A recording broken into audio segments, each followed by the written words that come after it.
Okay, everybody, welcome to another episode of Employee Gifting Simplified with CT. I've got a wonderful guest, Summer, who's calling us from the warm island of Long Island in New York, and excited to have her on the podcast today with us and to share some of the things that she's learned in her experience. So, Summer, excited to have you on. Thanks for joining us today. Thank you, Trey. As Trey mentioned, my name is Summer. I'm currently the Vice President of Talent and Engagement for a national healthcare company. When I joined the company 5 years ago, we were quite small, about 30 employees, and now we will be well over 1,000 this year. So we've had a lot of growth, which has been challenging, exciting, and I've learned a lot. I come from a lengthy career in a nonprofit space doing something fairly different, but always in a leadership role. So I'm very passionate about working with others and have learned a lot of things from good and bad leaders throughout my career, which I happily pour into the current leaders at my current company. I'm really excited to talk to you guys today about a lot of the things that we do at my current organization to keep people engaged. It's for me, I think that, lots of companies have swag and branded items and the infamous water bottles and squishy balls. We've got all that. And for me, that's, what I like to say is table stakes. But I think for, what makes our organization special and what's helped me as a leader in my various spaces outside and inside of HR throughout my career is people. And one of the things we try to do here is before we think about giving or gifting or doing anything with our people is knowing how they want to receive praise. We actually use a platform at my current organization. It's called 15.5. And every employee is encouraged to fill out a profile about themselves. And one of the questions is how you like to give and receive praise. Because I think that that's important. I can send out a company-wide email congratulating somebody and with the best of intentions, make them not feel positive if that's not like how they like to receive feedback. That's Mhm. that's really how we start by setting the tone of what people like and don't like.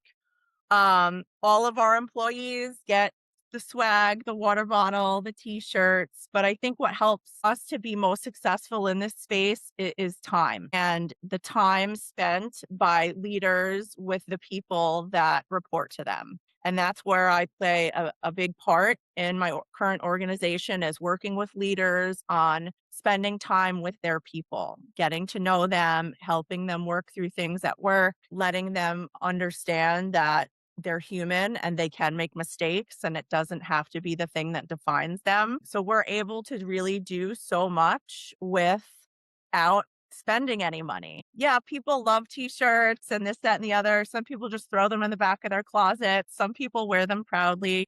Some people love public recognition. We have an annual award that we give out at a company-wide meeting for people who have gone above and beyond that year. And they're nominated by their leaders and then picked by the executive leadership to be awarded each year. Their name goes on a plaque in the office. They get a nominal gift every year. And then also some extra swag. And some people really love that. They love to be recognized amongst their peers. But it's really that day-to-day work that I do with a lot of the leaders here that I see really helps their teams to be more engaged. And, people come to my current company, some of them with not a lot of leadership experience, because for me, promoting from within is something that's very important. So I would rather teach our leaders how to pour into people and develop those leadership skills than tell them no or send them somewhere else to get those skills and then come back. So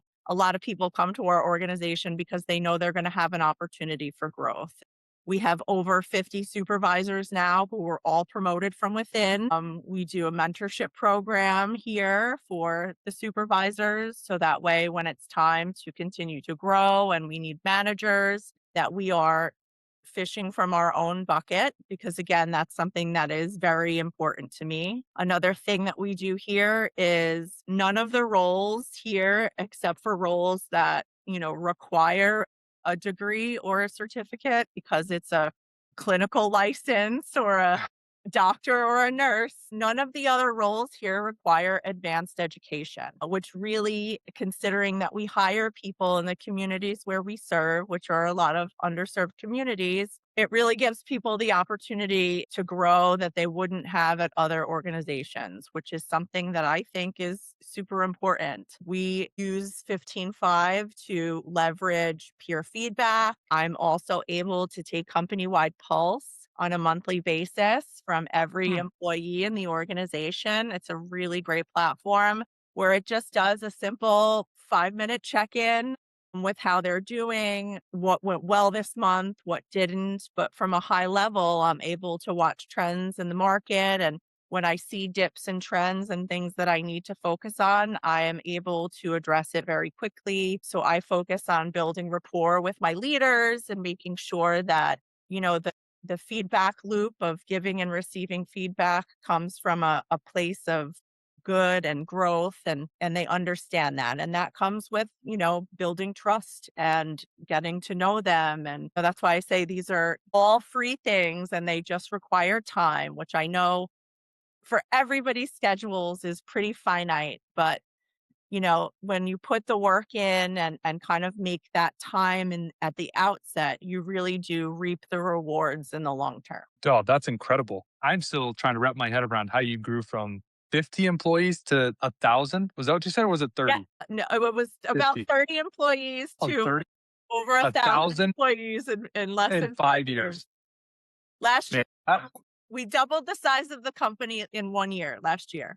Um, we did that with a lot of caffeine and sugar. That's where I think, I've found myself in a really great position for my skill set. yeah, Is I've worked with a lot of teams that have done a lot of hard things and have continued to be highly engaged. And I do that by getting to know my people, being flexible with them where I can, because everybody, defines success differently and everybody's life outside of work is very different. I have someone who is taking care of an ailing family member and working remote and having flexibility to be there for them for doctor's appointments and things of that nature is something that's very important to them. And that's something I have the flexibility to be able to give them. So for yeah, them, that's their meaningful reward. I have different people that I've worked with who really like that very rigid, I'm going to work 9 to 5, but during that 9 to 5, I'm going to go full steam. And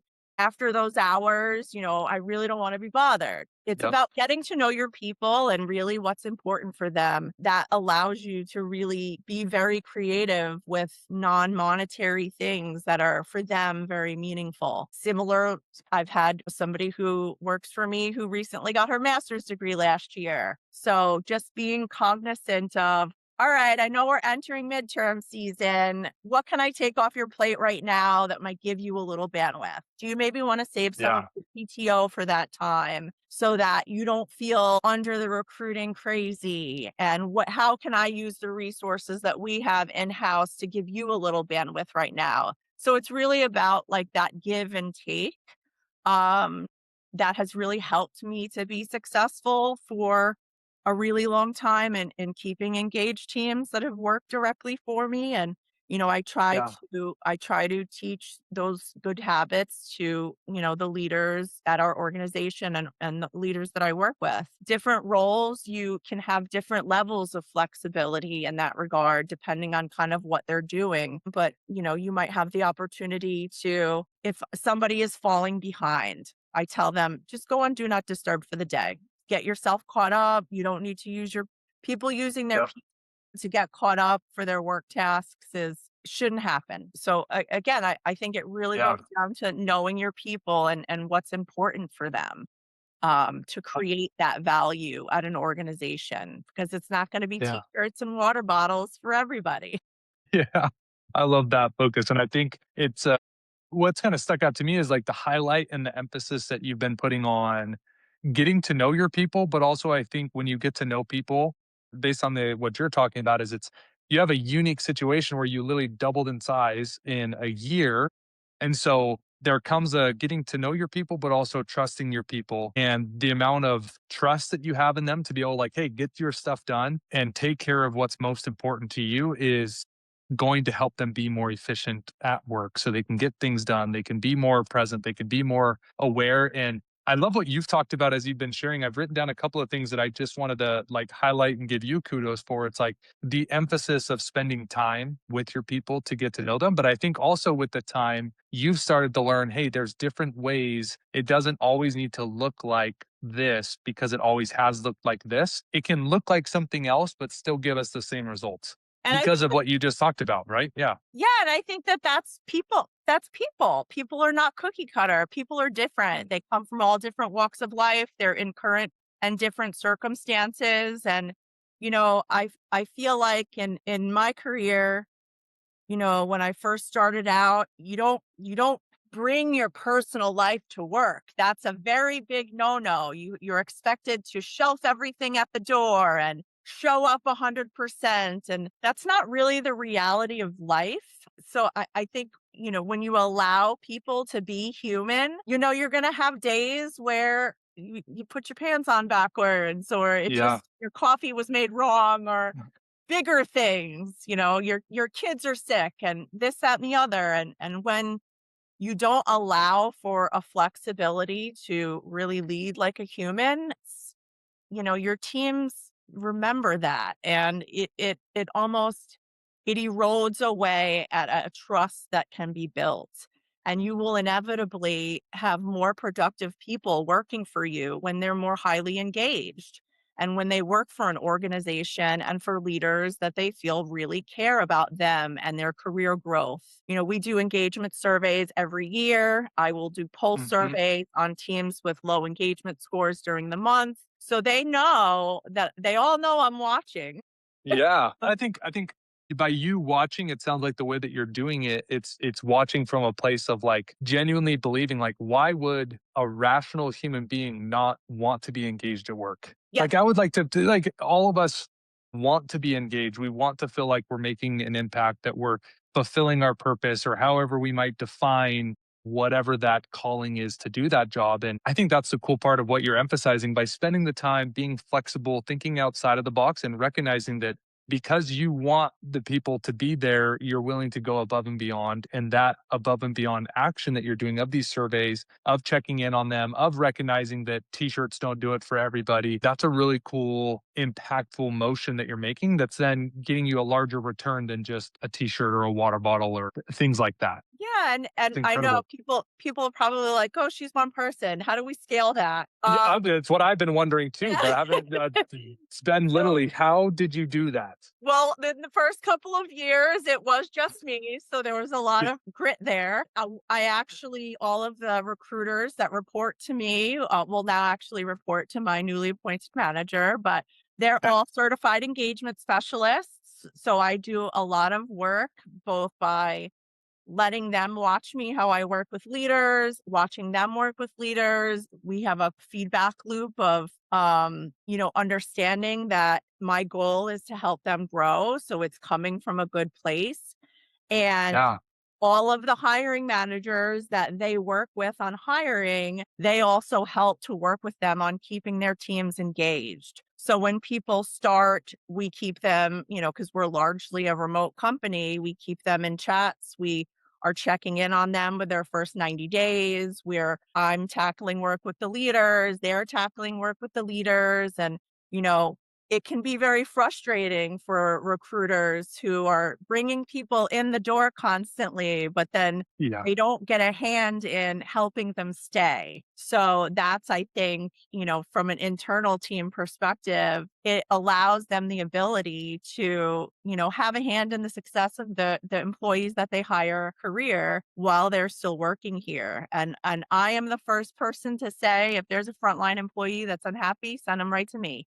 My title, yes, I'm very proud of my title. I worked very hard for it, but it's just something that happens to happen after my name. It's not beneath me. yeah.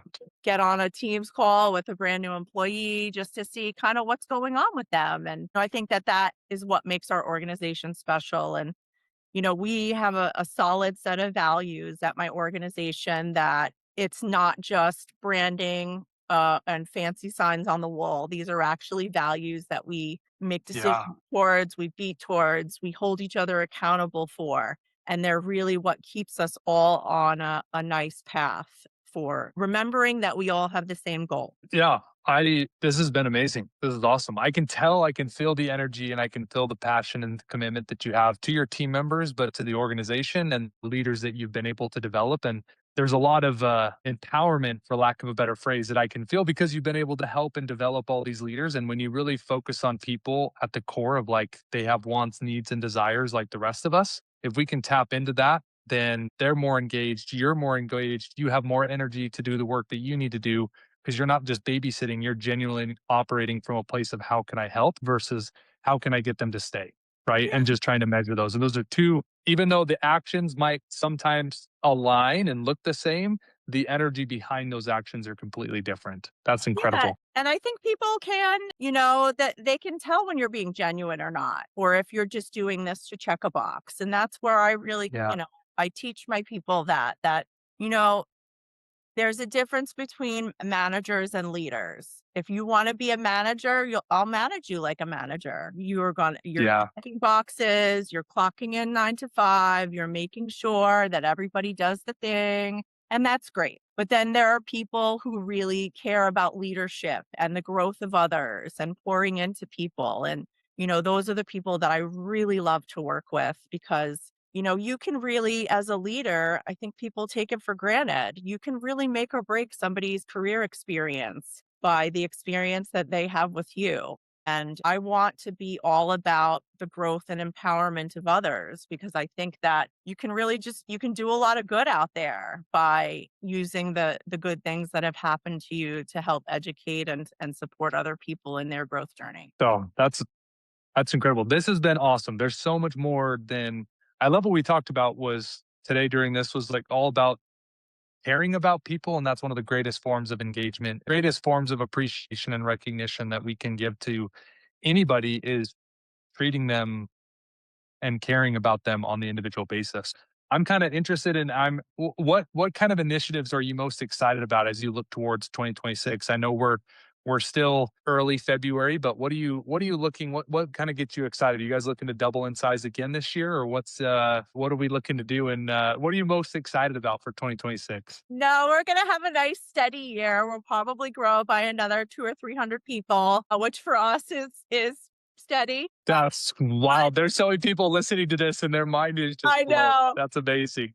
but I do it now with a wonderful team. It's not just me. So I have to Yeah. I couldn't do anything without them. But I'm excited this year for, to launch the supervisor mentorship program again as we grow and we need managers of those supervisors and the company continues to grow. I'm excited to really pour into those people and spend that time because, they dedicate a lot of time to our employees and most importantly to our patients, which is something that's of utmost importance to us. It's one Mhm. of our number one values is our patients will always come first. And the more highly engaged that our leaders are, the more highly engaged our teams are going to be and the better that they are going to show up for our patients, which is really the main goal behind everything that we do. Yeah, that's it sounds exciting. I'm excited to catch up when you guys literally add 2 or 300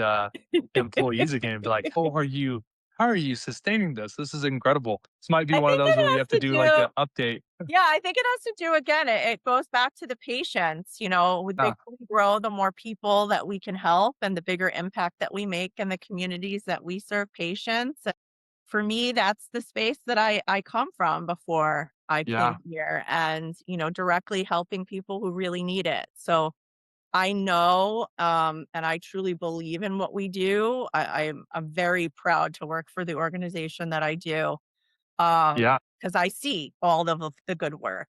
And, another good thing that our leaders do, even all the way up to our CEO, is we spend time with the patients on a very frequent basis. We are out in the field with our field teams, not forgetting about that important work. that's incredible. So what's one principle as we're wrapping up here? What's one principle you hope leaders remember from this conversation? Your people are what's most important. We try to hire people who are aligned with our values and culture. So getting those right people at the outset and then continuing to feed and cultivate that culture as they continue to grow with our organization is something that is very important.